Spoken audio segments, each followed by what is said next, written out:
गरीब आणि गरजू कुटुंबांसाठी जीवनावश्यक असलेली सार्वजनिक वितरण व्यवस्था गगनबावडा तालुक्यात मात्र प्रशासकीय दिरंगाईच्या विळख्यात अडकल्याचा आरोप होतोय।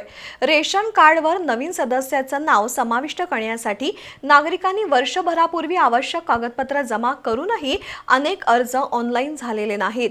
परिणामी पात्र लाभार्थ्यांना धान्यापासून वंचित राहावं लागत असून तहसील पुरवठा विभागाच्या कारभाराविरोधात नागरिकांमध्ये तीव्र नाराजी आहे।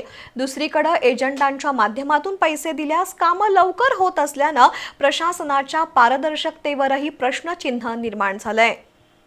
शासनाच्या नियमानुसार रेशन कार्डवर नवीन सदस्याचं नाव समाविष्ट करण्यासाठी आवश्यक कागदपत्रांसह पुरवठा विभागाकडे अर्ज करावा लागतो। मुलाचं नाव जोडण्यासाठी कुटुंब प्रमुखाचं रेशन कार्ड, मुलाचं आधार कार्ड तसंच आईवडिलांचं आधार कार्ड आवश्यक असतं। तर विवाहानंतर सुनेचं नाव समाविष्ट करण्यासाठी विवाह नोंद दाखला, आधार कार्ड आणि पतीच्या रेशन कार्डची प्रत द्यावी लागते। सर्व कागदपत्र पूर्ण झाल्यानंतर अर्ज ऑनलाईन झाल्यास लाभार्थ्यांना अतिरिक्त धान्याचा लाभ मिळतो। मात्र गगनबावडा तालुक्यातील अनेक नागरिकांचे अर्ज 1 ते 1.25 वर्ष उलटूनही ऑनलाईन झालेले नाहीत। वारंवार तहसील कार्यालयाचे हेलपाटे मारूनही केवळ उडवाउडवीची उत्तरं दिली जात आहेत।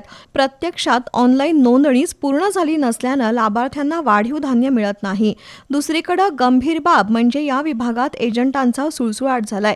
पैसे देणाऱ्यांची कामं प्राधान्यानं होत असल्याचा आरोप नागरिकांकडून होत असून सर्वसामान्यांना मात्र महिनोन-महिने प्रतीक्षा करावी लागतेय।